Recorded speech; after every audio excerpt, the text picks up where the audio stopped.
Well, the one thing that I wanted to highlight, because I think it's very, very critical to look at, and that is the disparity in wealth ownership between so-called African Americans and white people.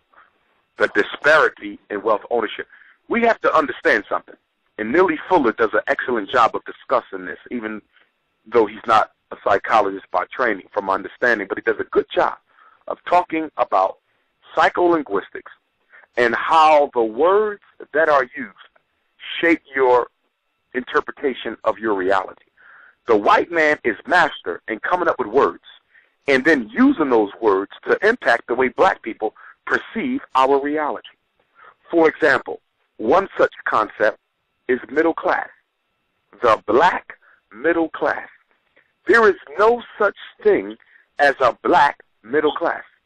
Class is a Marxist concept, a Leninist Marxist concept that relates to ownership of the means of production. In order to be middle class, you must have access to and control over corporations and institutions. Class is about wealth. What do you own in terms of resources, land, businesses, stocks, material wealth? That's what class is about. Black people don't own a damn thing. We don't have class. We simply have black people who make a little bit more money than other black people. But that does not put them in a different class. When you look at poor white people and you look at the white middle class, what makes the white middle class separate from poor whites? It's because they own things and they are able to live off of residual income. The average white middle class person has investments that allow them to get paid even while they're not working. That's what makes them middle class. They own wealth. If you look at the average white person's assets, in fact, the current census that was done said the average wealth of a black middle class home, middle class, is about $5,000. No wealth, but cash in the bank. $5,000. The average wealth of a white middle class home is more than $100,000. You're looking at a $95,000 just minimally. Probably worse than that. Brother Umar. Yes, sir. I just want to be clear about what you just said. Did they say that $5,000 a week? No, $5,000 in total assets for that home. 5,000. In other words, if you add up, if you add up what the family is worth, add up their net worth. That's land, property, investments, stocks. Add it up.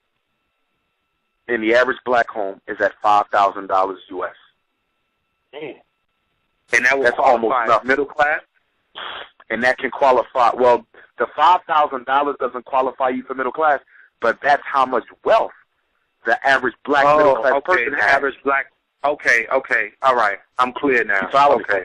So in other words, the average black middle class person is making more money. Excuse me. They're making more money than the poor black, but they don't have more saved up than the poor black. Because as you know, the more we make, the more we spend. So, for example, if I'm a working class black, I might have a $20,000 car note. But the minute I get an $80,000 job, I want me a Benz. So I went from a $20,000 car to a $80,000 or $90,000 car. 80 and now 90, I only make $80,000. But because I'm middle class, I feel like I have to look the part.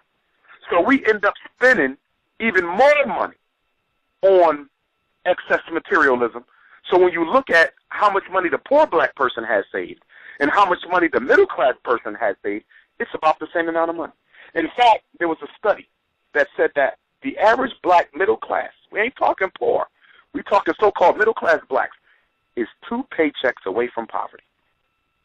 The average middle class black family, because of their house and their car and all the expensive stuff that they have, all the credit cards, if they got fired, they could survive a month.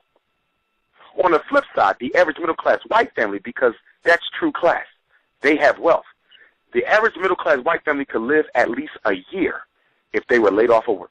At least a year before they would have to start being concerned about how they're going to keep a roof over their head. 12 months.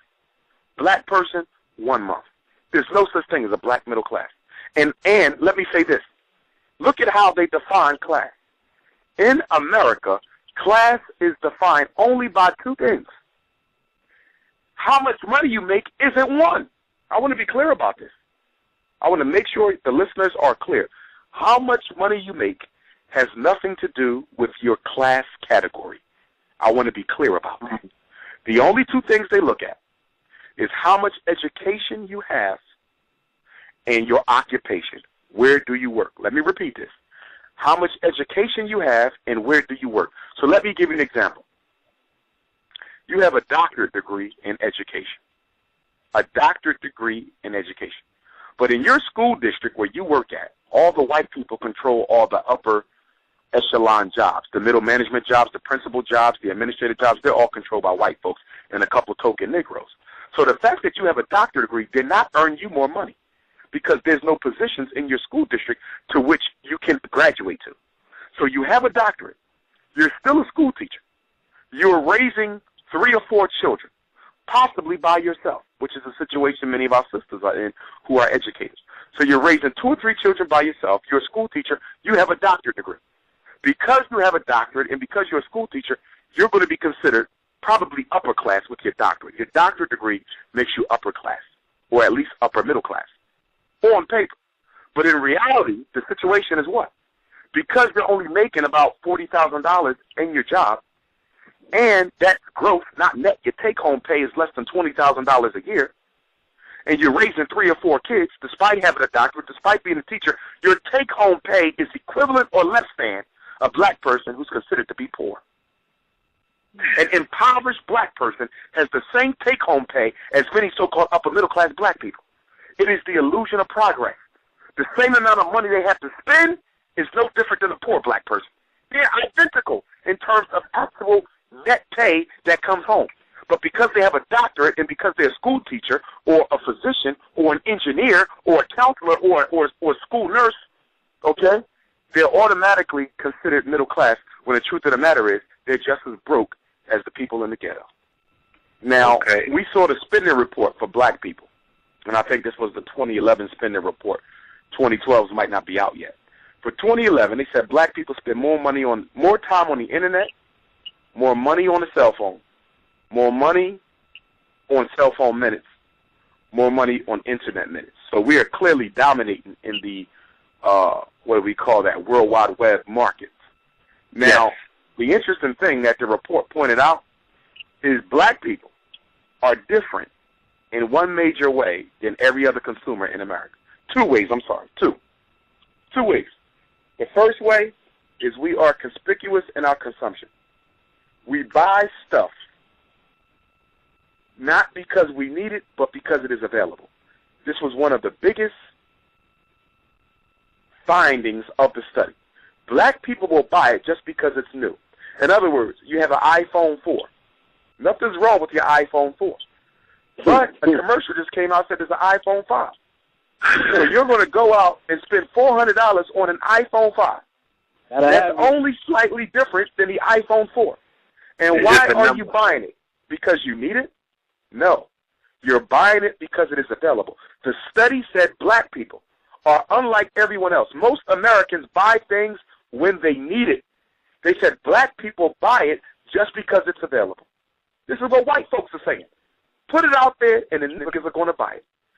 And then they said that black people, more than any other people, what they own seems to reflect. What they own seems to reflect their own estimation of their self-worth. Look at that. What they buy. For most people, what they buy does not reflect their self-worth. But for black people, what they buy reflects their self-worth. That's taking us back to post-traumatic slavery disorder.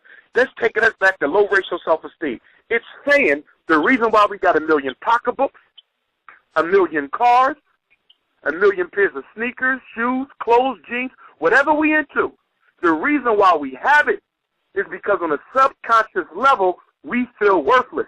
And so we buy all the material garbage as a vicarious way of adding value to ourselves. In other words, look at what I'm driving. Look at what I'm wearing. we use that to add worth to us. You see it in the schools with our children. Our children do never debate over what they know. They never debate over who they are. They only debate over what they own. Public school is nothing but a what?